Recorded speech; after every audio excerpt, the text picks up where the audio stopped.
Losing is one thing, but losing in the way that the Jets did to the Calgary Flames, not good enough from the coaching staff and from the Jets. We'll dive into what went wrong on tonight's episode of Locked On Winnipeg Jets. You're Locked On the Hockey Jets, your daily podcast on the Winnipeg Jets. Part of the Locked On Podcast Network, your team every day.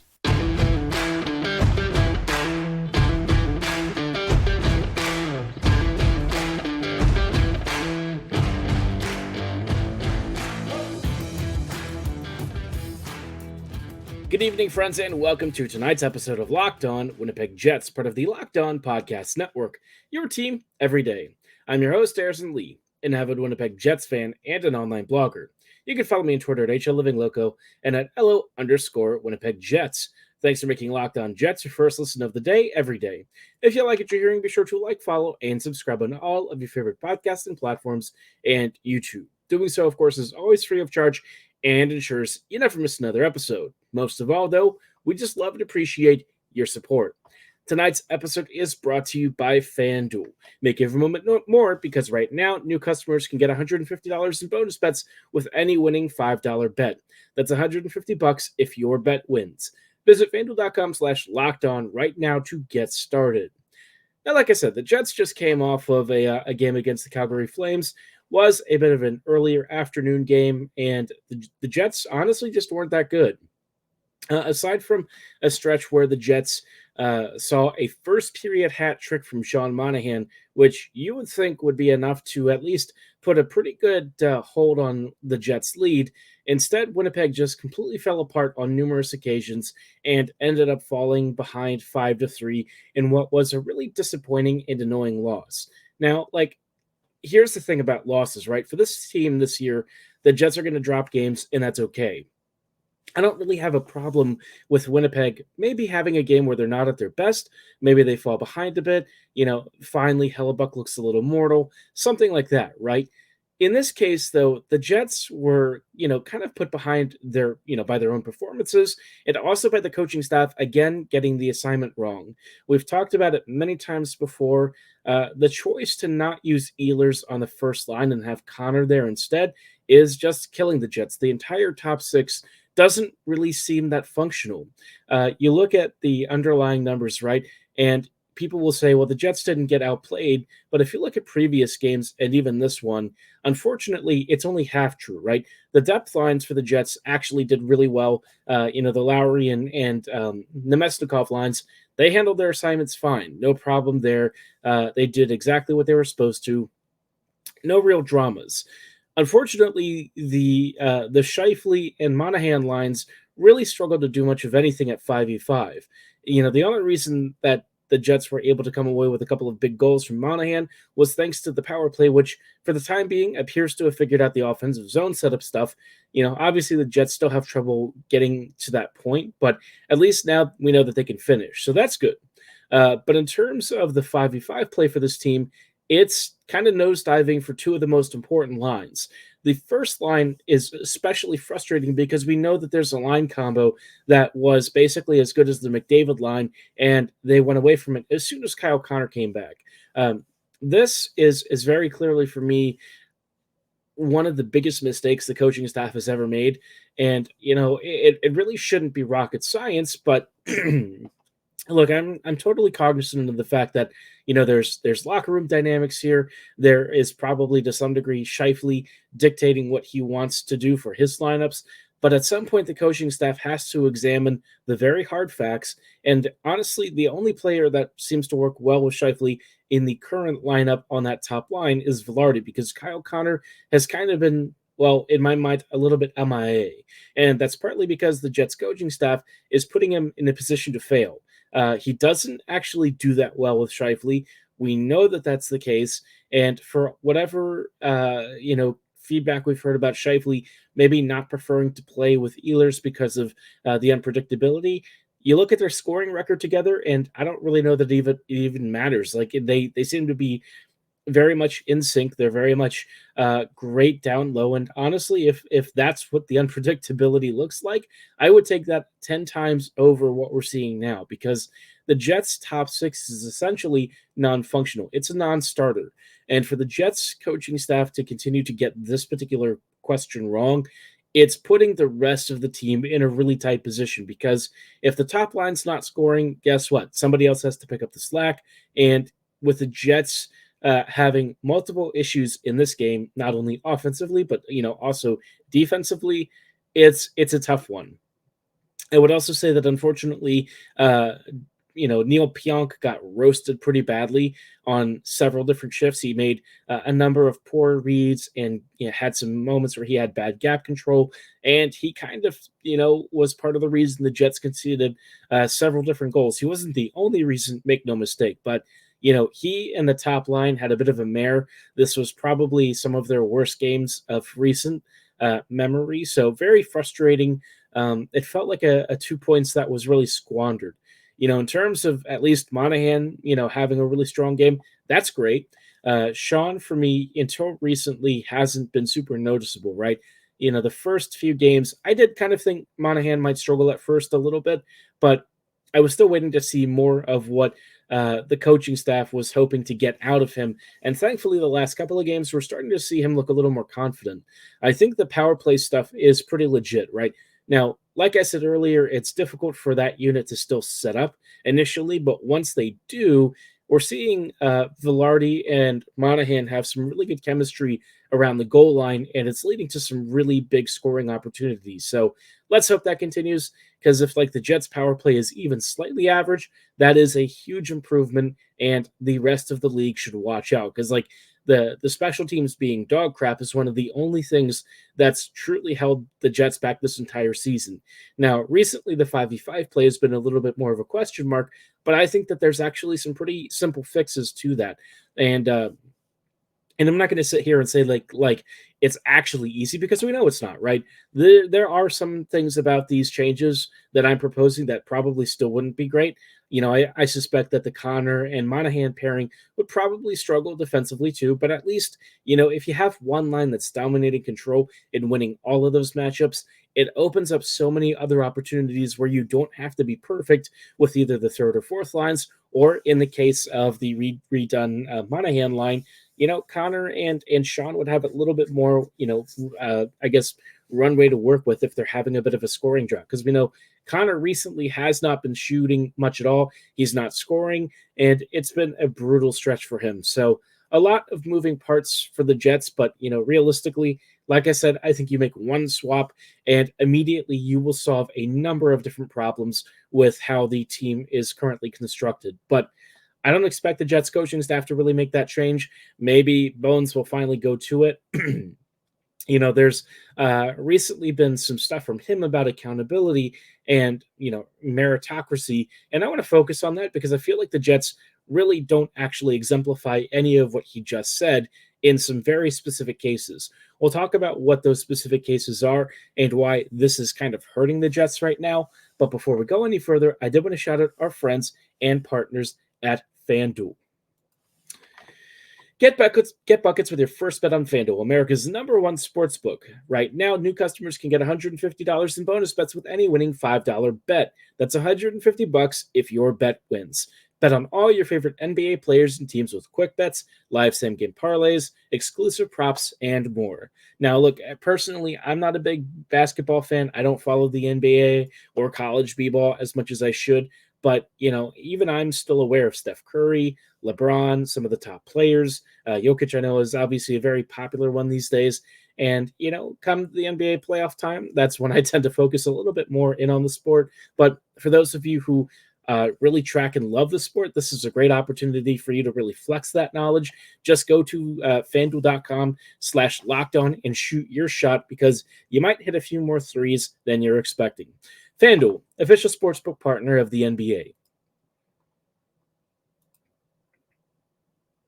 Hello, friends. Welcome back to this episode of Locked On Winnipeg Jets, part of the Locked On Podcast Network. Your team every day. Every day, thank you so much for rejoining us on tonight's episode as we are focusing in on some recent commentary and feedback regarding the coaching staff, some stuff that I think is legitimately worth spotlighting because we're hearing a couple of different things from the coaching staff and from Bones, and I just don't know that I really agree with some of their particular conclusions, right? What they're saying, how they're kind of framing what their decisions have been recently. I'm not really seeing it. Before we kind of focus in on that, though, and what it means for the Jets coaching staff and how it's impacted the team, I wanted to shout out something really cool the Locked On Network is doing. We have launched the first ever national sports 24/7 streaming channel on YouTube, and now it's available at Amazon Fire TV in the free Fire TV channels app. Locked On Sports Today is here for you 24/7, covering the top sports stories of the day with our local experts and international shows covering every league. Find Locked On Sports Today now available on the free Fire TV channels app, and as always, YouTube. Now, like I said, circling back to Winnipeg's performance and how the coaching staff, I think, has gotten the assignment wrong, I really feel like, the Bones Brigade has kind of started to come apart at the seams again.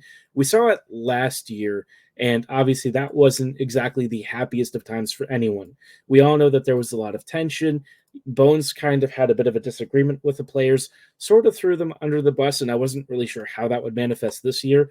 It seems like they've managed to patch things up, but one of the biggest problems that I have with him, and I think it's something that a lot of Dallas Stars fans are very used to, is that he tends to have double standards with very specific players.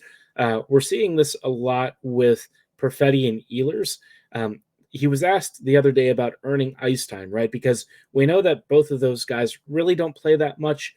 Sometimes they've played as few as 12 minutes a night. And for two of your most creative players, that's just not really good enough. The Lowry line with Appleton really shouldn't be seeing more ice time than what should be your second scoring line. And people will say, well, okay, but, what are Ehlers and Perfetti doing about it? And the question, the reality is that it's actually hard for them to really excel. In those limited minutes, you're not really getting many shifts to actually make a difference in the game. And sometimes, with that line trio being the way that it is, it's not really gelling all that well. Ehlers, Perfetti, and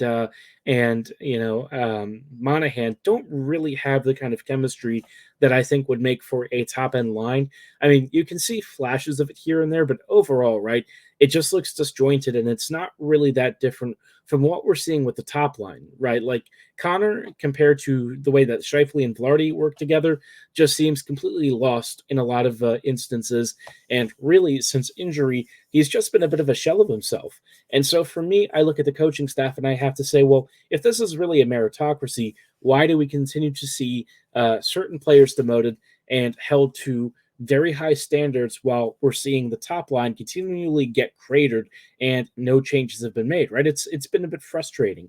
And then we saw Pionk having one of the worst outings among any of Winnipeg's defenders tonight. And guess what was done with him? Instead of actually looking at the deep pairings and trying to diagnose who honestly needs to get some, rest and a few shifts off, he got moved to the first pairing with Morrissey because that's how you fix it, right? Is to take the guy who's struggling and really having a tough time of it and ask him to handle even more responsibility. Now, I know the theory, right? It's because you would expect that Morrissey can do more of that stuff, handle more of the responsibility, and Pionk would be more in a facilitating secondary role. The problem is it doesn't actually work like that because now you're putting Pionk in very high leverage minutes and you're asking him to take on more responsibility when he was already kind of struggling to begin with. Why give him more to do if you are really seeing him struggle even with just his current assignment alongside Dylan? It doesn't make sense. It very clearly did not have the desired impact. And I just don't really understand how we can hear from the coaching staff one thing regarding earning ice time, and then we see that, kind of manifest. And look, to some degree, I get it. You're going to have some favorites. You're going to have some guys that you're more willing to cut some slack because you know how they are in practice. You see how they work. And I'm sure that there are some things that, some of the players do in practice and stuff that we don't necessarily see that maybe influences those decisions. But just looking at the on-ice results, game in and game out, I don't know how you can look at this top six and think that it's a meritocracy and that it's being handled properly, because it's just not. There's no question that the Jets are putting themselves behind the eight ball, even with some simple stuff And it's crazy because we already know that the Jets had one of the most dangerous line combos in the whole NHL, and they've stopped using it ever since Connor came back. So it's very frustrating. It feels like it's not rocket science, but somehow this coaching staff definitely has made it to be a much harder challenge than I think it really needs to be. And I'm not trying to sit here and say that the coaching staff is bad. It's just that, in these margins, right? In these moments where you need to make these adjustments and prove that you could do it before the playoffs, our coaching staff really hasn't. I think that they've fallen short of the mark in a couple of key areas. And people will say, well, look at the record. The Jets are doing so well. How can you say this? But you can already see problems surfacing even before we get to the postseason.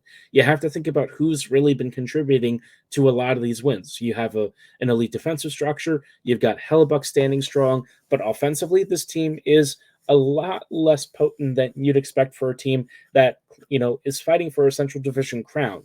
The Jets have among the lowest totals of goals scored for a team that's especially this high in the standings, and that's kind of a problem. The Jets are going to have to work on that, and continually making things harder by not using line combinations that are easy wins for you is it's a choice, right? It is a choice, one that I vehemently disagree with. And I think in these games, we can see continue to be a problem and continue to pop up. So all I hope for is that at some point we see the switch. Bones did at least concede in a previous week that he might go back to that combo at some point.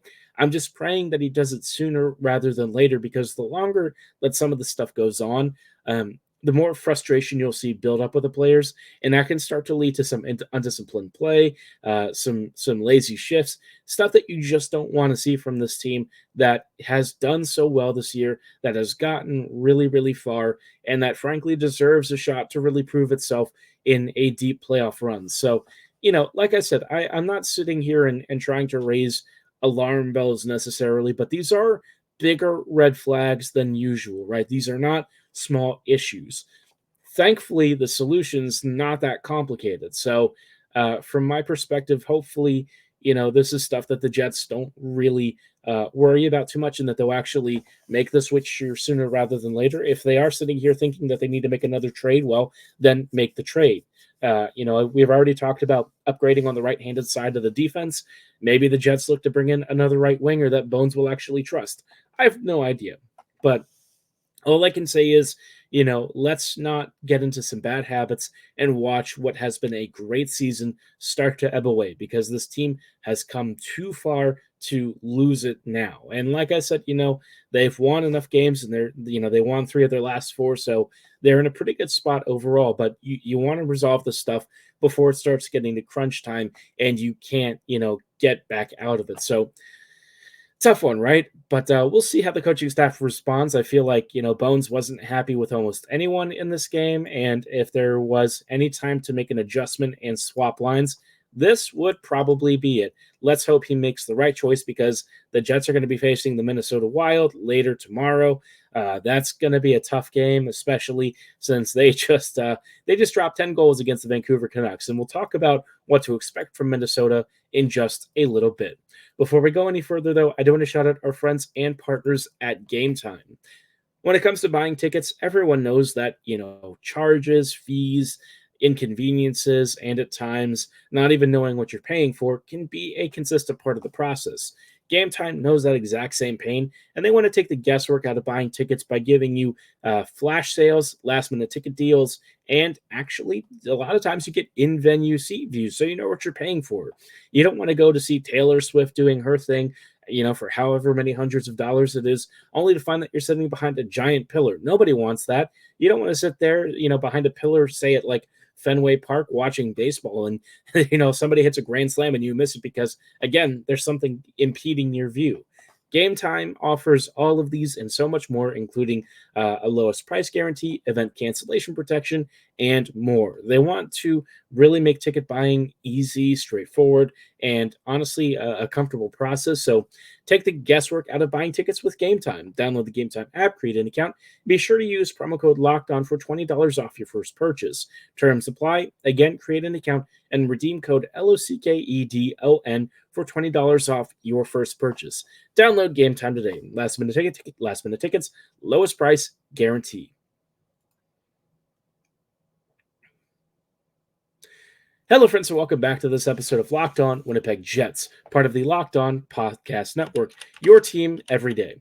Every day, thank you so much for joining us on tonight's closing thoughts as we are, probably venting a little bit of a frustration against some of the decisions the coaching staff has made recently, which I know we're spoiled, right? The Jets are, second in the Central Division, looking pretty good, and things are feeling pretty fine. So, um, obviously, the Jets are in a really good spot, and I don't want to kind of like overemphasize certain things that I would change, right? This is not something where you want to focus too deeply on it and get caught up in the details, but actually, the Jets are currently third.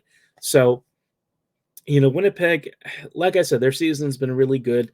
And now they have a chance to get, another couple points against a team that is relatively further afield behind them in the standings. But this game would also be a really good opportunity for the Jets to maybe make some tweaks, right? It's going to be a home game against the Minnesota Wild.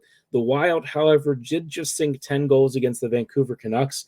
And actually, when you look at their team's goal scoring record this year, it's stronger than the Jets are, which is kind of weird because typically you don't really associate finishing with Minnesota's roster, but apparently that was not the case in this game.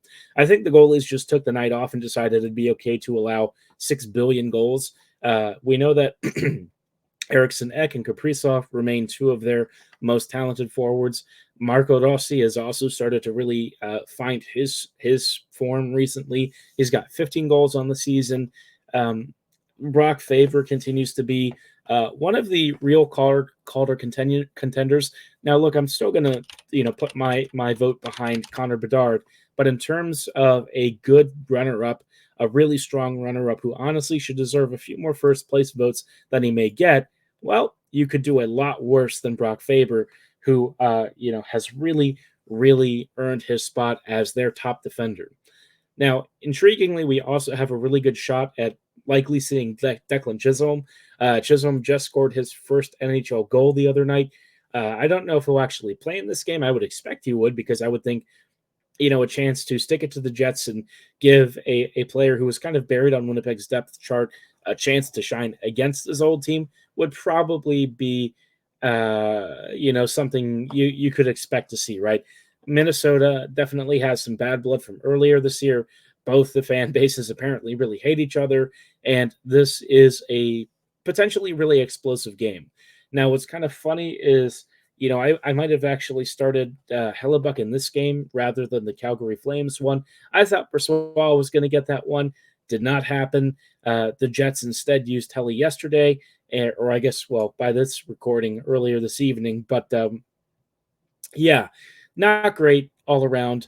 I'm just hoping that the Jets can kind of figure things out against Minnesota because you don't want to kind of follow up a 3-game win streak with a 2-game losing streak that could potentially run longer. The Jets had such a momentous and exciting win against the Vancouver Canucks over the weekend. You really want to recapture that feeling and keep that going. And like I said, the Jets, they're going to lose some games over the next few weeks. I'm totally fine with that. I just want this team to be competitive, to be playing at the best level that it's capable of, and for the team to be put in a position to succeed. And so far, I feel like the latter two portions of that statement haven't really been, put on display for us. So hopefully the coaching staff figures it out. I don't know if they will this year, but funny enough, I thought about it recently how when Scott Arniel took over, obviously the Jets' save percentage went up because Hellebuck finally started to find his groove, but I also felt like Arniel's deployments and line combos I actually appreciated more. I felt like he had a better handle and a better pulse on some of these things. I felt like, when it was coming up against, some really tough teams that Arniel handled stuff really well. And, I keep thinking about maybe this being Bones' last season behind the bench. Maybe, next season Arniel takes over and we see if he can actually replicate some of his success. In the meantime, though, Bones still has a lot of work to do, and it's not like he is a bad coach. He's got a couple of very clear habits that maybe have gotten the Jets into some trouble, but overall, you look at the Jets season, and generally speaking, it's been pretty successful. So, here's the chance for the Jets to add 2 more points.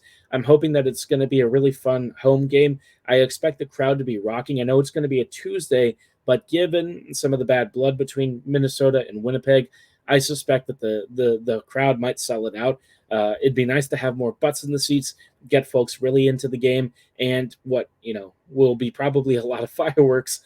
Give it the fan atmosphere that it deserves, because this could be a really explosive and rather emotional game. So stay tuned to see how that one pans out. We'll have coverage from that game on tomorrow's episode of Locked On Winnipeg Jets. But for tonight's episode, that is going to be all the time that we have. I thank you so much for listening and making us your first listen of the day every day. Be sure to come back tomorrow for even more Jets coverage. Don't go anywhere, but as always, have a great night, and go Jets go.